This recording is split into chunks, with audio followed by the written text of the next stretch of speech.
Good morning class. आज हम पढ़ेंगे प्रश्नावली दो चरों का रैखिक समीकरण का। ठीक है, उसमें का 8वां क्वेश्चन तक तो मैंने बता ही दिया था। 8वां क्वेश्चन है ना, 8वां क्वेश्चन तक हो गया था। अब चलते हैं 9वें क्वेश्चन पे। ठीक है, क्या दिया गया है देखिए। 9वां प्रश्न, दो संख्याओं का अंतर 14 तथा उनके वर्गों का अंतर 448 है, संख्याएं ज्ञात कीजिए। ठीक है, दो संख्याओं का अंतर 14 और उनके वर्गों का अंतर 448 है, तो संख्याएं ज्ञात कीजिए। चलते हैं इसके सॉल्यूशन पे, क्या बोला गया है। ठीक है, तो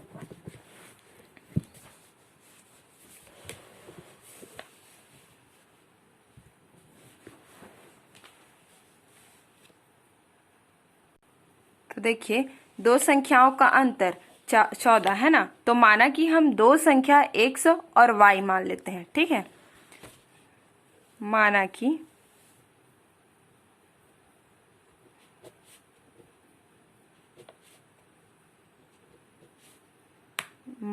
दो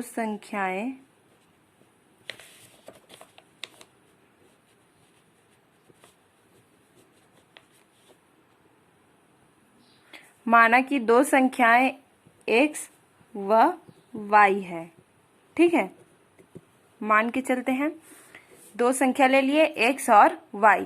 तब बोला गया था कि उन दोनों संख्याओं का अंतर 14 है। ठीक है, दोनों संख्या का अंतर, तब प्रश्नानुसार लिख लीजिए। तब प्रश्नानुसार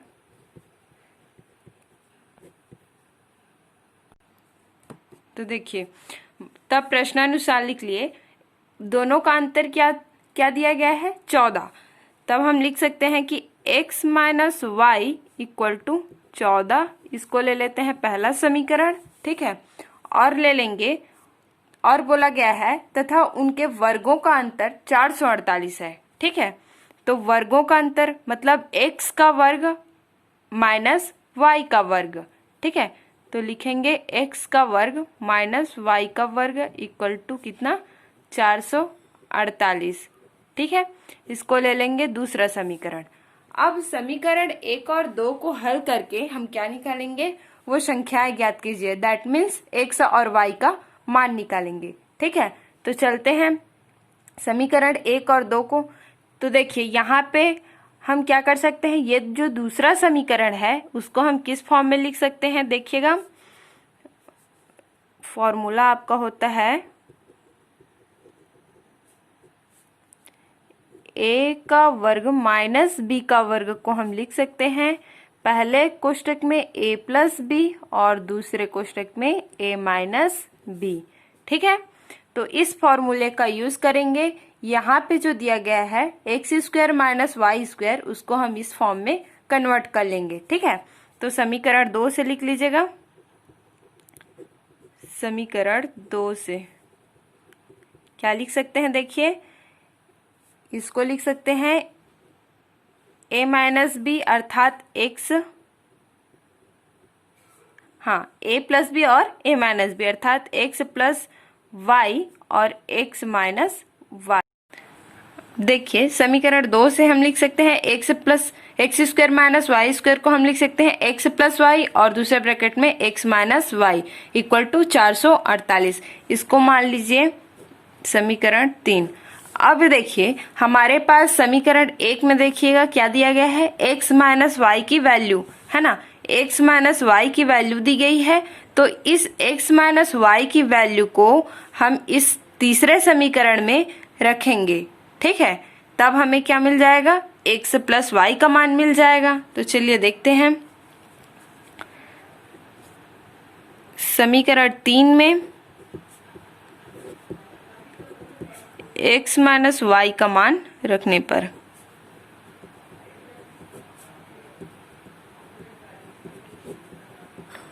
x माइनस वाई का मान रखेंगे तो आपका क्या हो जाएगा, देखिए, आपका बन जाएगा x प्लस वाई और ये x माइनस वाई। समीकरण 1 से देखिए कितना दिया है, 14, तो ये हो गया इंटू 14 इक्वल टू 448 हो गया। आगे इसको हल करेंगे तो ये आपका आ जाएगा, ये 14 गुणा में है, इधर आके भाग हो जाएगा। तो x plus y equal to लिख सकते हैं 448/14।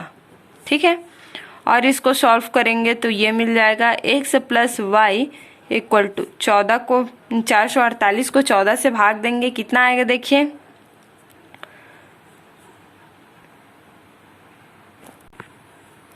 तो 448 को 14 से भाग देंगे तो ये आ जाएगा 14 तिया 42 और 14 दूने 28। x प्लस वाई की वैल्यू 32 मिल जाएगी। इसको ले लेते हैं चौथा समीकरण। अब देखिए हमें क्या निकालना था, x और y का मान निकालना है ना, x और y का मान निकालना है। तब हम क्या करेंगे, ये जो आपका समीकरण 1 है, उस समीकरण 1 और 4 को हल करके हम x और y का मान निकाल सकते हैं, है ना। तो यहाँ पे लिख लेते हैं समीकरण 1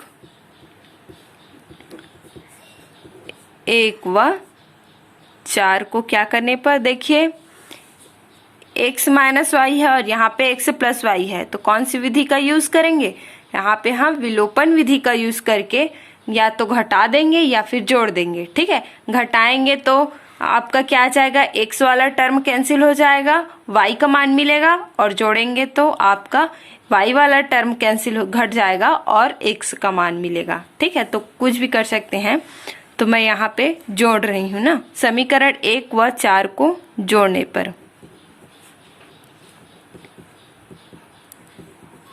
पर लिख लिए तो ये आपका हो गया x minus y equal to 14 और x plus y equal to 32।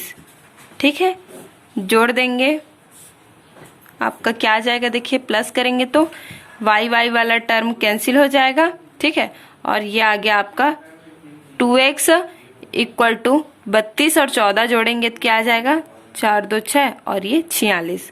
ठीक है, तो इस तरीके से हम x की वैल्यू फाइंड करेंगे तो x की वैल्यू हमारी मिल जाएगी x इक्वल टू 46/2। ठीक है, तो इसको डिवाइड करेंगे तो क्या आ जाएगा, 2 1 जा और 2 2 जा 4 और 2 3 जा 6। तो इस तरीके से x की वैल्यू हमारी मिल गई 23। ठीक है, अब इस x का मान को हम किस में रखेंगे, समीकरण 1 या फिर 2 किसी में भी आप रख सकते हैं। तो x यहाँ पे मैं लिख देती हूँ x इक्वल टू 23। ठीक है,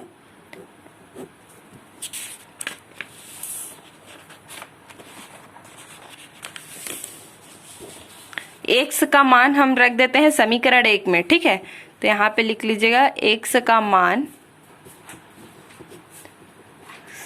समीकरण 1 में रखने पर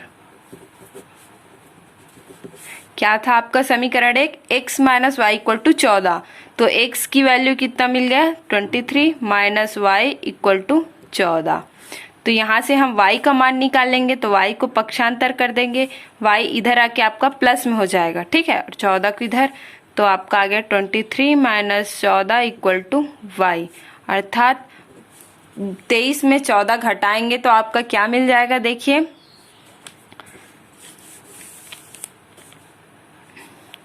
y इक्वल टू क्या मिल जाएगा, 14 आप माइनस करोगे तो 9। ठीक है, तो y इक्वल टू क्या हो गया, 9। तो इस तरीके से हमें x और y का मान मिल गया। तो आंसर लिख सकते हैं आप, x इक्वल टू कितना है 23 और y इक्वल टू 9। ठीक है, तो ये तो रहा आपका दो संख्याओं का अंतर और उनके वर्गों का अंतर दिया गया था, तो संख्या ज्ञात करनी थी, है ना। तो हम संख्या ज्ञात कर लिए, 23 और 9 मिला। अब चलते हैं नेक्स्ट क्वेश्चन पे। 10वें नंबर का क्वेश्चन है आपका, क्या दिया गया है देखिए, दो संख्याओं का गुणनफल 45 तथा उनका योग 14 है, संख्याएं ज्ञात कीजिए। ठीक है, दो संख्या दिया गया है जिनका गुणनफल दिया गया है 45, है ना, और उनका योग दिया गया है 14। तब संख्या हमें क्या करनी है, ज्ञात करनी है, फाइंड करनी है। ठीक है, तो चलते हैं इसके सॉल्यूशन पे। माना कि देखिए 10वें नंबर का सॉल्यूशन, है ना, माना कि दो संख्याएं हम मान लेते हैं x और y है, ठीक है। तब प्रश्नानुसार हम क्या ले लेंगे कि दोनों का योग क्या है, दोनों संख्याओं का योग 14 है ना। तो x plus y equal to 14, इसको मान लेंगे समीकरण 1, इक्वेशन फर्स्ट, ठीक है। और बोला गया है कि उन दोनों संख्याओं का गुणनफल जो है वो 45 है, तो लिख सकते हैं x into y equal to 45, ठीक है, 45। इसको ले लिए दूसरा समीकरण। अब चलते हैं नेक्स्ट स्टेप पे। क्या कर सकते हैं, देखिए समीकरण 1 से हम x या तो y, ठीक है, या तो x की वैल्यू निकाल लेंगे या फिर y की वैल्यू। तो यहाँ पे मैंने समीकरण 1 से x का मान निकाला है, ठीक है। समीकरण 1 में हम x का मान निकालेंगे तो ये y आपका क्या हो जाएगा, राइट साइड में पक्षांतर हो जाएगा, इधर आएगा, ठीक है। y इधर आएगा तो क्या हो जाएगा 14 माइनस वाई, इसको ले लेंगे समीकरण 3। अब चलते हैं तो समीकरण 2 से, ठीक है। समीकरण 2 में क्या करेंगे, ये जो x का मान मिला हमें, है ना, उसको समीकरण 2 में पुट करेंगे। तो समीकरण 2 में x का मान रखने पर क्या मिलेगा, देखिए x के जगह में क्या रखना है आपको 14 माइनस वाई, तो x के जगह में 14 माइनस वाई रख दिए इंटू वाई इक्वल टू 45, हो गया इतना। अब चलते हैं नेक्स्ट स्टेप पे। ये जो y है उसका इनके साथ क्या करना है, आपको मल्टीप्लाई करना है, गुणा करना है। तो 14 के साथ y का गुणा करेंगे तो 14y माइनस y का y के साथ तो y स्क्वायर इक्वल टू 45। इतना तक समझ में आ गया। अब इसी टर्म को हम आगे लिख सकते हैं। देखिए ये जो y स्क्वायर है वो माइनस में था, तो हम राइट साइड में लेके जाएंगे, उसको ट्रांसफर करेंगे तो प्लस में आ जाएगा, है ना। तो लिख सकते हैं y square 45 plus y square minus 14y equal to 0, ठीक है इतना।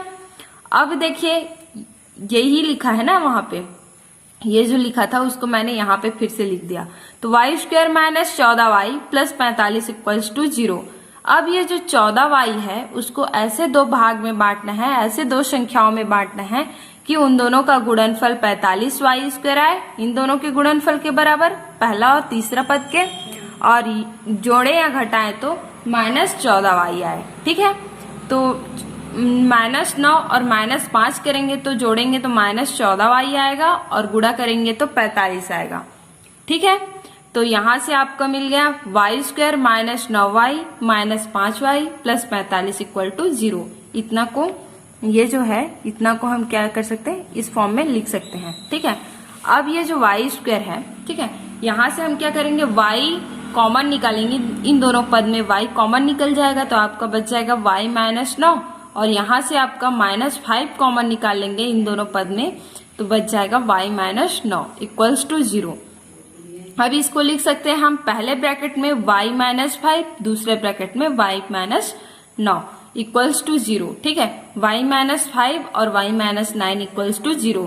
तो इस तरीके से हमें y की वैल्यू मिल जाएगी y इक्वल्स टू 5 और 9, ठीक है। y का दो मान मिल गया, 5 और 9।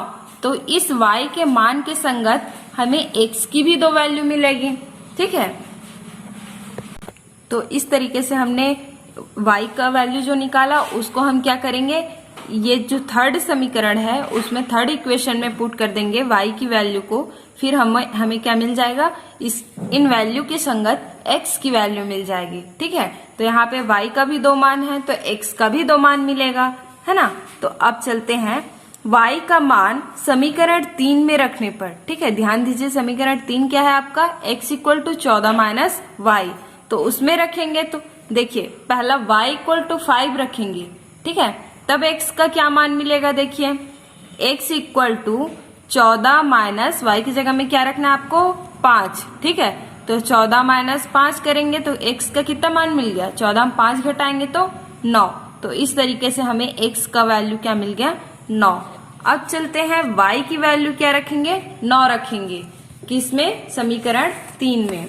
तो समीकरण 3 में y का मान यदि हम क्या रखते हैं, 9 रखते हैं, तो y की वैल्यू 9 रखने पर, y इक्वल्स टू 9 रखने पर x का मान क्या मिलेगा हमें, 14 माइनस 9 कर देंगे, है ना। 14 में 9 घटाएंगे दैट मीन्स 5 मिलेगा। तो x इक्वल टू क्या मिल गया 5। तो इस तरीके से हमें x और y की दो दो वैल्यू मिल गई है ना। x की वैल्यू 9 तो y की वैल्यू 5 है ना। x का मान 9 तो y का मान 5, और या फिर इसको भी लिख सकते हैं x का मान 5 रखेंगे तो y का मान 9 मिलेगा। तो इस तरीके से वो दो संख्याएं हमें मिल गई 9 और 5। समझ में आ गया। अब चलते हैं नेक्स्ट क्वेश्चन पे 11वें नंबर पे। ठीक है, यहाँ पे देखिए आपका 11वें नंबर का क्वेश्चन दिया गया है। 5 वर्ष पूर्व मेरी आयु मेरे पुत्र की आयु की तिगुनी थी। ठीक है, 5 वर्ष पूर्व मेरी आयु मेरे पुत्र की आयु की तिगुनी थी। 10 वर्ष पश्चात मेरी आयु मेरे पुत्र की आयु की दुगुनी हो जाएगी। ठीक है, तब मेरे और मेरे पुत्र की वर्तमान आयु ज्ञात कीजिए। बोला गया है कि 5 वर्ष पूर्व मेरी आयु मेरे पुत्र की आयु की तिगुनी थी। ठीक है, और 10 वर्ष पश्चात मेरी आयु मेरे पुत्र की आयु की दुगुनी हो जाएगी। तो मेरे और मेरे पुत्र की वर्तमान आयु ज्ञात करना है। तो चलते हैं इसके सॉल्यूशन पे। तो देखिए मान के चलते हैं कि मेरी और मेरे पुत्र की, ठीक है, मेरी और पुत्र की वर्तमान आयु क्रमशः x वर्ष और y वर्ष है। ठीक है, मतलब मेरी आयु x वर्ष है वर्तमान आयु, और पुत्र की y वर्ष है। ठीक है, तब प्रश्नानुसार देखिए क्या बोला गया था। 5 वर्ष पूर्व, पूर्व मतलब क्या है, माइनस करना रहता है, और पश्चात मतलब प्लस करना रहता है। तो पूर्व बोला गया है तो 5 वर्ष पूर्व देखेंगे तो x माइनस 5। ठीक है, वर्तमान जो आयु है उसमें उससे पहले 5 साल है ना। तो 5 वर्ष बोला है तो x माइनस 5 करेंगे इक्वल टू पुत्र की आयु की तिगुनी है तो y माइनस 5 लिख सकते हैं इंटू 3। तिगुनी बोला है तो 3 गुना कर देंगे, मतलब 3 का गुणा। ठीक है, इसको ले लिए समीकरण 1। अब बोला गया है 10 वर्ष पश्चात। ठीक है, 10 वर्ष पश्चात अर्थात उसमें 10 जोड़ देंगे है ना। तो ये मिल जाएगा आपका x plus 10 equals to y plus 10 into 2। 2 का गुणा क्यों किए, क्योंकि दुगुना हो जाएगा पुत्र की आयु की बोला है ना। तो दुगुना करेंगे तो ये हो जाएगा आपका दूसरा समीकरण। तो इस तरीके से आपको पहला और दूसरा 2 समीकरण मिल गया। अब चलते हैं समीकरण 1 को हम क्या लिख सकते हैं उसको देखते हैं। ठीक है, तो समीकरण 1 को हम लिख सकते हैं, देखिए x माइनस 5 इक्वल टू 3 का y के साथ गुणा तो 3y, माइनस है तो माइनस 3 का 5 के साथ गुणा तो 15। ठीक है, अब देखिए आगे क्या कर सकते हैं। यहाँ से 3y जो है उसको हम x के साइड में पक्षांतर कर लेंगे। यहाँ पे प्लस में है तो इधर आके माइनस हो जाएगा। तो x minus 3y equal to minus 15, और ये माइनस 5 जो है उसको राइट साइड में ले जाएंगे तो प्लस 5 हो जाएगा है ना। तो इस तरीके से हमें ये लाइन मिल गया x minus 3y equal to minus 10। ये हो गया आपका थर्ड इक्वेशन। ठीक है, अब चलते हैं सेकंड इक्वेशन को हम क्या लिख सकते हैं इस तरीके से। देखिए क्या है आपका second equation, x plus 10 equals to 2 into y plus 10। ठीक है, तो इसको लिख सकते हैं x plus 10 equal to 2y है ना। 2y प्लस 2 का 10 से गुणा करेंगे 20। ठीक है, आगे स्टेप देखिए x माइनस ये जो 2y है उसको y के टर्म में ट्रांसफर कर देंगे, y के साइड में। ठीक है, सॉरी x के साइड में। तो ये हो जाएगा x minus 2y equal to 20 minus ये 10 इधर ट्रांसफर तो माइनस 10 हो जाएगा, है कि नहीं। तो ये हो गया x minus 2y equals to 20 minus 10। तो इस तरीके से हमें मिल गया x minus 2y equals to 20 में 10 घटेगा 10 बचेगा है ना। तो ये हो गया आपका चौथा समीकरण। अब देखिए जो समीकरण 3 और 4 हमें 2 समीकरण और मिल गए, तो उन दोनों समीकरण को जोड़ के या घटा के हम x और y का मान निकाल सकते हैं है ना। तो मैं समीकरण 3 में 4 को घटाई हूं है ना। समीकरण 3 माइनस 4 करने पर, ठीक है, इन दोनों समीकरण को लिख लिए हैं x minus 3y equal to minus 10, और चौथा जो है उसको लिख लिए हैं x minus 2y equal to 10। इन दोनों को घटाएंगे माइनस करेंगे तो क्या आ जाएगा, देखिए x वाला टर्म यहाँ पे माइनस होगा तो ये कैंसिल हो जाएगा है ना, और ये माइनस माइनस के साथ मल्टीप्लाई करके प्लस बन जाएगा, और प्लस और माइनस आप घटाएंगे तो क्या आ जाएगा, 3y में 2y घटेगा तो -y, है ना। चूंकि माइनस वाला टर्म आपका क्या है, बड़ा है, माइनस वाली संख्या बड़ी है, तो इसीलिए माइनस साइन लगेगा। अब यहाँ पे ये -10 हो गया और ये भी -10, दोनों जुड़ जाएंगे, -20 हो जाएगा। दोनों साइड में माइनस माइनस है, ये प्लस हो जाएगा, आपका आ जाएगा आंसर y = 20 वर्ष। ठीक है, अब देखिए y का मान तो मिल गया, तो इसी तरीके से y का मान किसी भी समीकरण में रख के हम क्या कर सकते हैं, x का मान निकाल सकते हैं। ठीक है, तो इस तरीके से देखिए y का मान, अब देखिए y का मान हम समीकरण 3 में रखेंगे तो क्या आ जाएगा, आपका क्या था समीकरण 3, x - 3y = -10, है ना। तो y के जगह में 30 रख दे, y के जगह में 20 रख देंगे, तो ये हो जाएगा आपका x - 3 × 20 = -10 हो गया। अब चलते हैं नेक्स्ट स्टेप, क्या आ जाएगा आपका x - 3 का 20 के साथ गुणा करेंगे तो क्या आ जाएगा, 60, है ना। तो x - 60 = -10, तो 60 को इधर पक्षांतर करेंगे तो ये आपका बन जाएगा x = -10, और ये माइनस में है तो इधर आके +60 हो जाएगा। ठीक है, तो इस तरीके से इसको सॉल्व करेंगे तो 60 में 10 घटेगा, 50 हो जाएगा, तो x की वैल्यू मिल गई 50। ठीक है, तो ये भी आपका आयु है तो वर्ष में रहेगा। ठीक है, तो इस तरीके से आंसर आपको हो गया, मेरी वर्तमान आयु 50 वर्ष और पुत्र की वर्तमान आयु 20 वर्ष। ठीक है, x को हमने अपनी वर्तमान आयु माना और पुत्र की वर्तमान आयु को y वर्ष माना है ना। तो इस तरीके से हमें आंसर मिला।